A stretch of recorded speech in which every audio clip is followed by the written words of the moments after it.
तो आज अपने ट्रिग्नोमेट्री स्टार्ट कर रहे हैं। ट्रिग्नोमेट्री का मतलब क्या होता है? ट्राइंगल को मेजर करने ट्रिग्नोमेट्री ट्राइंगल और मैट्रिक्स एक्सिस मेजरमेंट। ट्राइंगल का मेजरमेंट उसको अपने क्या बोलते हैं? ट्रिग्नोमेट्री।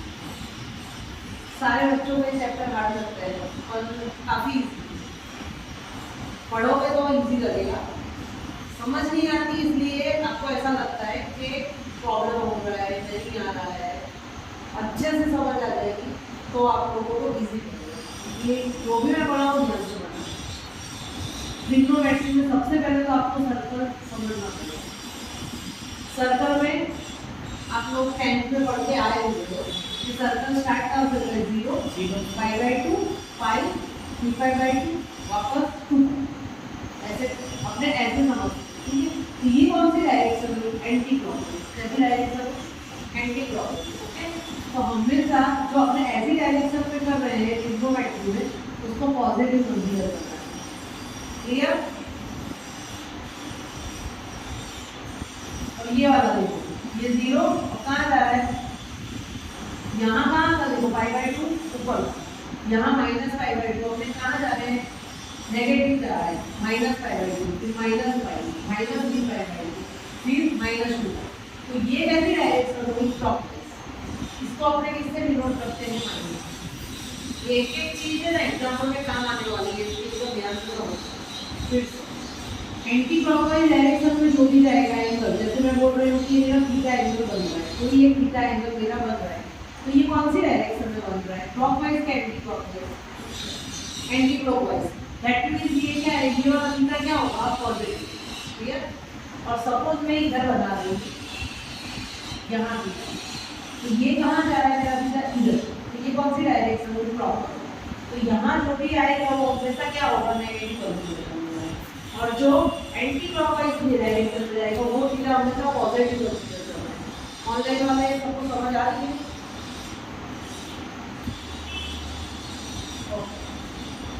ठीक है, ये कॉन्सेप्ट अपने और एसटीसी वाला कॉन्सेप्ट जब समझेंगे ना,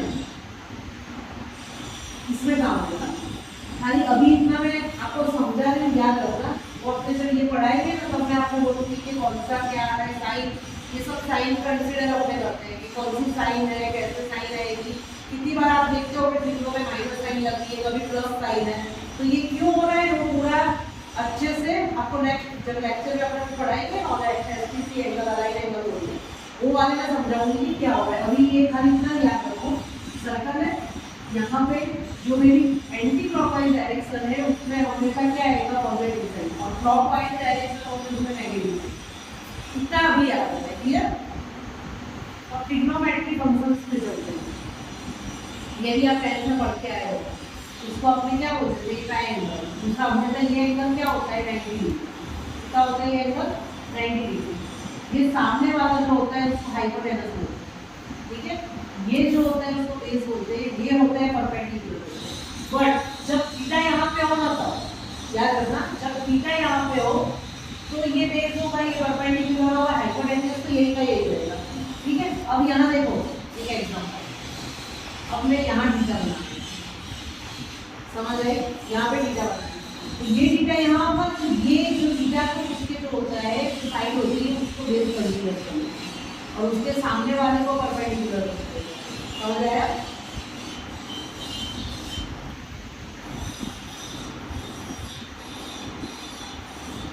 और इसको हाइपोटेनस हाइपोटेनस। क्लियर? ऑनलाइन में समझ आ रही है बेटा? ठीक है, 90 डिग्री बन रहा है, मैं थीटा यहाँ पे कंसीडर कर रही हूँ थीटा। तो थीटा को जो लाइन टच हो रही है, जो साइड टच हो रही है, उसको हमेशा क्या लेने का? बेस। थीटा को जो साइड टच हो रही है उसको क्या लेने का? बेस। और उसके सामने वाली जो साइड होती है उसको परपेंडिकुलर लेने का। और हाइपोटेनस चेंज नहीं होगा कोई भी कंडीशन। क्लियर? उसके बाद मैं एक दूसरा एग्जांपल दे रही हूँ कि यहाँ पे मैंने हाइपोटेनस नहीं कहेगा, अब मैंने थीटा कहाँ पे कंसीडर किया है? इधर। इसको टच होके साइड कौन सी है? ये तो हाइपोटेनस है, ये तो चेंज नहीं होगा, ये बेस बन जाएगा बेस और ये हो जाएगा परपेंडिकुलर। कितनी बार ऐसे होगा तो आपको यहाँ थीटा दिया होगा ना, तब ये इक्वेशन के हिसाब से ये आपको इसको परपेंडिकुलर और इसको बेस बनाने का पड़ेगा। आ रहा है समझ के? नहीं आ रहा है? इतना क्लियर सबको कि नहीं? ऑनलाइन में सबको समझ आया?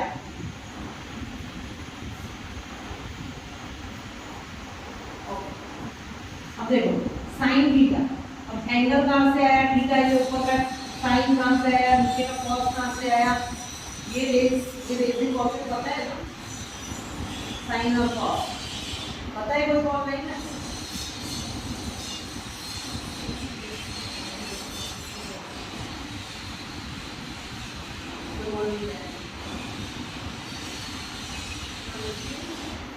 आपने अपने ने फिजिक्स में पढ़ा है, मैंने पढ़ाया था फिजिक्स में, तो मैंने बोला था कॉस और साइन मैंने सर्कल ड्रॉ करके फिजिक्स का जब अपने वो मैग्नेटिक फील्ड वाला चैप्टर पढ़ रहे थे, याद है कि मैंने वो आपको हाँ ऐसे वेव्स वाला समझाया था, तब मैंने समझाया था वो वाले लेक्चर में मैंने साइन कॉस हाँ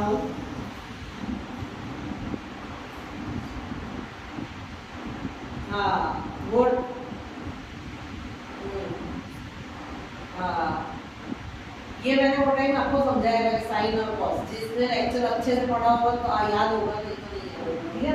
तो साइन थीटा क्या होता है, अब उसके लिए एक मेथड याद रखनी है, PVP HHP, ये याद रखना है, PVP HHP, पंडित बद्री प्रसाद हर हर बोलो, ऐसे याद रखना है।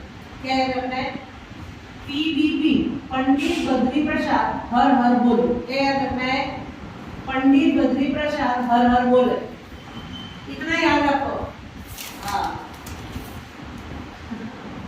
पंडित बद्री प्रसाद हर हर बोले। अब ये क्यों याद रखवा रही हूँ, इसका भी एक लॉजिक है।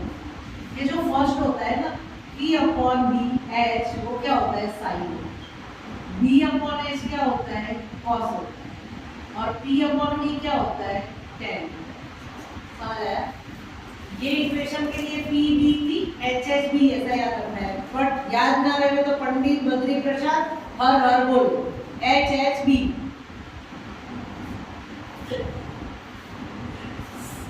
શું કહે છે તું? યસ શું કહે છે?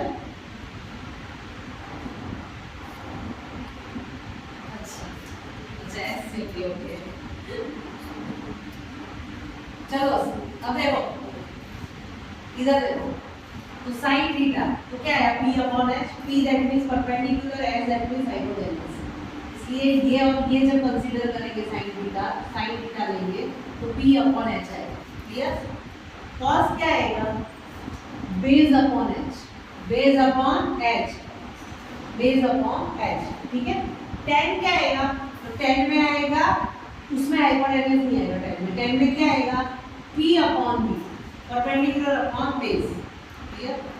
अब साइन का f, तो इसका अपने को याद रखने का cos, तो ये जो P/H है यहाँ क्या हो जाएगा रेसिप्रोकल H/P, क्लियर। cos का s का c याद रखने का, c का s याद रखने का, क्या याद रखने का, s का c का s, समझ आ रही है। सबसे पहले साइन याद रखने का, साइन का क्या होगा रेसिप्रोकल cos का क्या होगा sec, क्लियर। तो देखो B/H है, बेस अपॉन हाइपोटेन्यूज, तो ये क्या होगा H/B, क्लियर आ रहा है समझ। और tan क्या होगा P/B, तो ये tan का क्या होता है रेसिप्रोकल cot B/P, ठीक है। फिर चलो क्या रखने का है, बोलो क्या रखने का है, पंडित बद्री प्रसाद हर बोलो हाँ ये भूले अगर बोले जो दिया। तो सबसे पहले साइन का क्या होगा P/H, cos का क्या होगा B/H, cos का क्या होगा B/H। आपको अपना फॉर्मूला खाली आपको याद रखो तो तुमने माइंड में याद रहने लगेगा कि ओके ऐसा होता है, मेरे साथ बोलना है अभी के अभी। फिर से साइन का क्या होगा P/H, साइन का क्या होगा P/H, साइन का क्या होगा P/H, cos का क्या होगा B/H, cos का क्या होगा B/H, cos का क्या होगा B/H। फिर tan का क्या होगा, बोलो tan का P/B, और इसका ऑपोजिट। चलो साइन का मैंने क्या दिखाया, रेसिप्रोकल क्या होता है साइन का cosec, तो cosec क्या होगा H/P, cosec क्या होगा H/P, cosec क्या होगा H/P। cos का क्या होगा सेक, सेक का क्या होगा h upon b, h upon b, clear. फिर tan का क्या होगा cot, तो tan का क्या था p अपॉन b था, तो इसका क्या होगा b upon p, b upon p, clear. याद रहेगा क्या नहीं, याद रहेगा ना। तो इतना सबको क्लियर, ये क्लियर, ये क्लियर। अब देखो, अब ये वाले इक्वेशन पे से मैंने क्या समझाया, कॉट का रेसिप्रोकल 1/10 और tan का रेसिप्रोकल ऐसे मैं ऐसे भी लिख सकती हूँ, tan theta equal to 1/cot भी लिख सकती हूँ, ठीक है। समझ आई? ये जो करवाया ना एक दूसरे रेसिप्रोकल है, देखना इसमें यही वाला इक्वेशन बना है। कॉट का क्या होगा 1/10, सेक का क्या होगा 1/cos, cosec का क्या होगा 1/sin। जो ये था ना sin का cosec था, तो रेसिप्रोकल होते हैं, ये रिलेशनशिप याद रखने की। कॉट का tan, tan का cot, cot का tan, tan का cot, sec का cos, cos का sec, cosec का sin, sin का cosec, cosec का sin, sin का cosec, cosec का sin, sin का cosec, ठीक है। ताई क्लियर। अब देखो अपने क्रॉस मल्टीप्लिकेशन करते थे बेटा, तो देखो मैं cot थीटा और इसको क्रॉस मल्टीप्लिकेशन ऐसे देखो इधर करके दिखाती हूँ, cot theta equal to 1/tan theta, इसके नीचे कुछ नहीं है तो 1 कंसीडर करेंगे। अब इसका क्रॉस मल्टीप्लिकेशन करेंगे तो tan और cot का क्या होगा cot theta into tan theta equal to 1 × 1। तो ये इक्वेशन और बना। ये इक्वेशन पे से ही बहुत सारे सम्स आते हैं, इसलिए आपको सारे इक्वेशन अच्छे से करने पड़ेंगे, ठीक है। ये कहां से आया, तो cot का रेसिप्रोकल क्या होता है tan, इन दोनों का मल्टीप्लिकेशन करेंगे तो मेरे को एक इक्वेशन मिल रहा है, समझ आई कि नहीं है, ठीक है। फिर देखो sec का रेसिप्रोकल क्या होता है cos, sec का रेसिप्रोकल क्या होता है cos, sec का रेसिप्रोकल cos, इन दोनों का क्रॉस मल्टीप्लिकेशन करेंगे sec थीटा cos थीटा तो क्या होगा 1, क्लियर आया समझ। फिर उसके बाद cosec किसका है रेसिप्रोकल sin, इसका है sin का, मैं यहां भी sin लिख सकती हूं, यहां cosec लिखूंगी, दोनों एक दूसरे के रेसिप्रोकल है, ठीक है। तो इन दोनों का क्रॉस मल्टीप्लिकेशन करेंगे तो क्या आएगा cosec * sin = 1, क्लियर याद रहेगा। अब tan, tan क्या होता है तो sin अपॉन cos, ये याद रखना होगा। tan क्या होता है sin upon cos, sin upon cos, tan क्या होता है sin अपॉन cos। दूसरा ये याद रखने में डिफिकल्टी हो तो cot याद रखिएगा, cot में c है ऊपर cos ही आएगा, देखो दोनों c वाले ऊपर आएंगे, समझ आया। सपोज कभी भूल गए एग्जाम के टाइम याद नहीं आ रहा तो कैसे याद रखिएगा, उसकी पैटर्न है कि cot का याद रहेगा तो tan का उसका रेसिप्रोकल हो जाएगा, तो cot का c ऊपर याद रखिएगा, cot का c cos का c दोनों ऊपर आएगा तो cos अपॉन sin। तो मैं tan करूंगी cot का रेसिप्रोकल tan होता है तो ये भी ऊपर नीचे हो जाएगा, तो sin और cos। तो आपको ऐसी पैटर्न से याद रखना हो तो अभी आप याद रख सकते हैं, समझ आई। इजी वे टू लर्न या easy way to remember, clear. इतना यहाँ तक का सबको क्लियर, ऑनलाइन में सबको क्लियर बेटा, ठीक है। अब इतने इक्वेशन क्लियर हो गए, मैं पूछूंगी जो भी मैंने इक्वेशन पढ़ाए हैं वो सब अभी के अभी याद करने के हैं, मेरे साथ ही याद करने पड़ेंगे तीनों के इक्वेशन। अब देखो एक रिलेशनशिप है sin² + cos² = 1, आपने ये कैसे आया नहीं प्रूवन नहीं है, अपने सिलेबस में अभी प्रूवन नहीं है कि कैसे आ रहा है, ठीक है। sin² थीटा + cos² थीटा, अब इतना क्लियर हो गया, मैं रब कर दूं ये वाला मैं अच्छे से आपको समझा दूं, ठीक है।